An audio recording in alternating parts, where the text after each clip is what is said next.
तो दोस्तों आज हम बात करने वाले हैं भारत के सबसे खास और सबसे बेहतरीन हथियार की, जिसका नाम है आईएनएस अरिहंत। जी हाँ, चीन को सबसे ज़्यादा अगर किसी भारतीय हथियार से अगर आप ये देखना चाहें डर है तो वो यही है आईएनएस अरिहंत। क्यों? इसके बारे में जब मैं आपको डिटेल से बताऊंगा तो आप समझ जाएंगे कि कारण क्या है, कि क्यों इतनी खास है, क्या इसकी मारक क्षमता है, क्या क्या हथियार लेकर जा सकती है और चीन को किस हद तक घुटनों पर ये ला सकती है। जी हाँ, चलो दोस्तों वीडियो को हम शुरू कर लेते हैं। लेकिन उससे पहले मेरी रिक्वेस्ट है, आप चैनल पर पहली बार आए हैं तो चैनल को जरूर सब्सक्राइब कीजिए, क्योंकि मैंने देखा कि बहुत से लोग वीडियो वॉच तो कर रहे हैं, व्यू बहुत सारे आ रहे हैं, लेकिन सब्सक्राइब इतने नहीं हो रहे, तो चैनल को जरूर सब्सक्राइब कीजिएगा।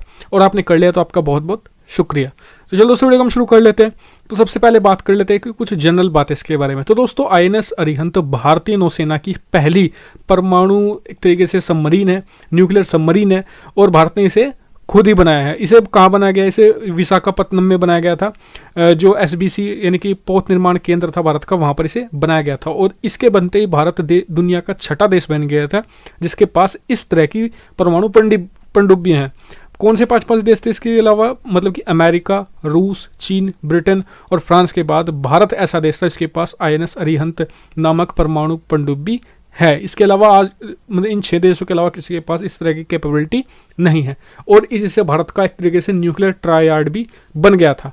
न्यूक्लियर ट्रायड क्या? यानी कि हम सतह, हवा और पानी के अंदर से भी एक तरीके से परमाणु मिसाइलें दाग सकते थे। ऐसा देश भारत भी बन गया था और ये काफ़ी खास भारत के लिए है।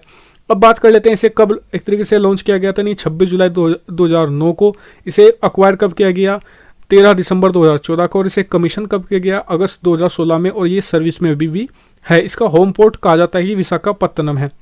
जो अगर बात करें किस क्लास टाइप की है, तो अरिहंत क्लास की ये मिसाइल है, मतलब कि बैलिस्टिक मिसाइल सबमरीन है ये। इसका डिस्प्लेसमेंट है करीबन 6000 टन, बहुत हैवी है और वो काफ़ी अच्छी भी है। लेंथ इसकी करीबन 111 मीटर है, बीम इसकी 15 मीटर है और साथ ही ड्राफ्ट इसका 11 मीटर है।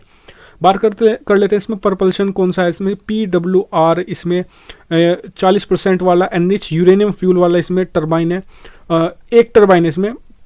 इसके अलावा अगर मैं आपको बताऊं इसकी स्पीड इसकी काफ़ी खास कही जाती है, क्योंकि इस टाइप की जो सबमरीन होती है ना, उनकी हालांकि स्पीड इतनी मैटर नहीं करती, क्योंकि ये सबमरीन क्या होती है कि बिल्कुल घात लगाकर एक समय बस बैठी रहती हैं और ऑर्डर मिलने पर हमला करती हैं, यानी कि दूसरे देशों को डराना और पेट्रोलिंग करने का काम है। क्योंकि इनमें इनके जो इंजन तो वगैरह होते हैं, इसमें न्यूक्लियर रिएक्टर होते हैं जिन्हें कोई ना तो वाइब्रेशन होती है, जिससे कि सोनार पर इसे पकड़ पाना लगभग नामुमकिन सा ही होता है। इसलिए भी ये काफ़ी घातक कही जाती है। स्पीड फिर भी इसकी काफ़ी अच्छी है, 44 किलोमीटर प्रति घंटे की है। और अगर मैं समुद्री मील में बताऊं तो करीबन 24 किलो नॉट की है। सरफेस पे आने के बाद इसकी स्पीड कम हो जाती है करीबन, वो तो खैर सबकी होती है, 28 किलोमीटर प्रति घंटे की, लेकिन पानी के अंदर 44 काफ़ी इंप्रेसिव है।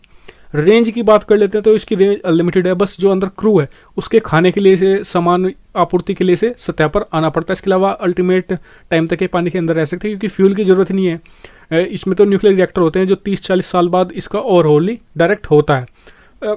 टेस्ट डेप्थ यानी कितनी गहराई तक ये जा सकी है अब तक? करीबन 1150 फीट की गहराई तक ये जा सकी है, यानी करीबन 350 मीटर की, काफ़ी इंप्रेसिव है।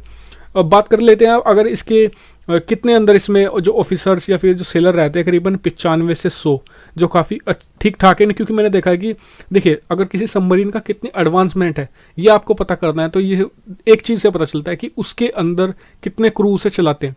ज़्यादातर मैंने देखा है सबमरीन 160-165 रहते हैं, लेकिन इसमें काफ़ी कम रहते हैं, करीबन 95 से 100, यानी काफ़ी एडवांसमेंट है। लेकिन ऐसी भी सबमरीन आज की तारीख में अवेलेबल है, खासकर अमेरिका के पास और रूस के पास, जो जिसमें करीबन 60 के आसपास, 60 से 70 रहते हैं, यानी कि भारत इसमें और भी एडवांसमेंट कर सकता है। आने वाले समय में शायद हमें देखने को वो मिले भी। बात कर लेते हैं इसमें क्या क्या किस प्रकार के सेंसर्स इसमें या फिर सोनार इसमें लगे हुए हैं। इसके अलावा इसमें लगा हुआ है इसमें पेरेंकांड्रिया यूनिफाइड सबमरीन सोनार इसमें लगा हुआ है। इसके अलावा इसमें control system and under water communication system इसमें लगे हुए हैं। आर्मामेंट की बात की जाए तो इसमें करीबन 12 K5 Sagarika submarine launch ballistic missile इसमें लगाई जा सकती है। इसके अलावा 4 K4 जो आप इन देखी होगी बैलिस्टिक लॉन्च हमने पानी के अंदर से हाल ही में किया था, वो K4 मिसाइलें भी इससे दागे जा सकती हैं। इसके अलावा इसमें 6 533 मिलीमीटर की टॉर्पीडो ट्यूब भी इसमें होती है, जो काफ़ी अच्छी है। तो बात कर लेते हैं कि इस तरह की सबमरीन इतने घातक क्यों होती है और क्यों चीन इससे डरता है। दरअसल न्यूक्लियर सबमरीन बनाने का जो मकसद ये होता है कि मान लीजिए अगर कोई देश है जिसके पास न्यूक्लियर सबमरीन है और वो कोई देश उस पर हमला कर देता है और उसे हरा भी देता है आसानी से, कोई 1% मान लीजिए तो उस देश को जो देश जीता है ना, उसे फिर भी डर रहता है कि न्यूक्लियर सबमरीन कहीं भी हो सकती है जो बैलिस्टिक मिसाइलों से लैस है, जो पूरे देश को बर्बाद कर सकती है। एग्जाम्पल के तौर पर भारत पर हमला कर देता है चीन, और 1% आप मान लीजिए, ये तो खैर नामुमकिन सी चीज़ है कि वो भारत को हरा देता है, या फिर कुछ ऐसा हैवी डैमेज पहुंचाता है भारत को, तो चीन को भी डर रहेगा हमले से पहले ही कि भारत के पास INS अरिहंत नामक परमाणु पनडुब्बी है जो कहीं भी हो सकती है, शायद वो बीजिंग के आसपास ही, कुछ पता नहीं चल सकता, और वो पूरे के पूरे शहरों को तबाह कर सकती है। इतनी घातक उसमें K4 मिसाइलें लगी हैं, इसके अलावा इसमें सागरिका टाइप की मिसाइलें, बैलिस्टिक मिसाइल लगी हुई हैं। तो यानी कि हमला करने से पहले बीजिंग यानी कि चीन 100 बार सोचेगा, और इसीलिए उसे सबसे बड़ा डर यही है। और जब से न्यूक्लियर भारत ने ट्रायड बनाया है, चीन के जो एग्रेशन है इसमें बहुत कमी आई है। देखा होगा डोकलाम के बाद कोई बड़ा मेजर इवेंट नहीं हुआ, क्योंकि डोकलाम के ठीक बाद ही इसका हमने एक तरीके से जो सेना में शामिल हो गई थी, नौसेना में। तो दोस्तों फिलहाल ये काफ़ी डेंजर है, और पाकिस्तान के लिए तो खैर इसे कंपेयर कर नहीं सकते, क्योंकि पाकिस्तान की कैपेबिलिटी से तो बहुत आगे की चीज़ है। यानी कि पाकिस्तान को तो ऐसा हो जाएगा जैसे कि आप एक खरगोश को एक हाथी के नीचे, पैर के नीचे अगर आपको चलना चाहते हो, तो इस तरह की चीज़ हो जाएगी। मैं आपको बिल्कुल सिंपल सी वे में बताने की कोशिश कर रहा हूँ, यानी कि पाकिस्तान के खिलाफ इस्तेमाल नहीं कर सकते, क्योंकि बहुत ज़्यादा हो जाएगा, बहुत ज़्यादा पावर है इसकी। तो दोस्तों फिलहाल तो इस वीडियो में इतना ही। आपको कैसी लगी वीडियो कमेंट करके बताएगा, साथ ही चैनल को सब्सक्राइब करना मत भूलिए। ऐसे ही बहुत सारे डिफेंस, फॉरेन पॉलिसी और फाइनेंस वीडियो यहाँ पर भी मैं लाता रहता हूँ हिंदी फैक्ट शो पर। Thank you for watching video. Keep subscribe, keep share, keep support.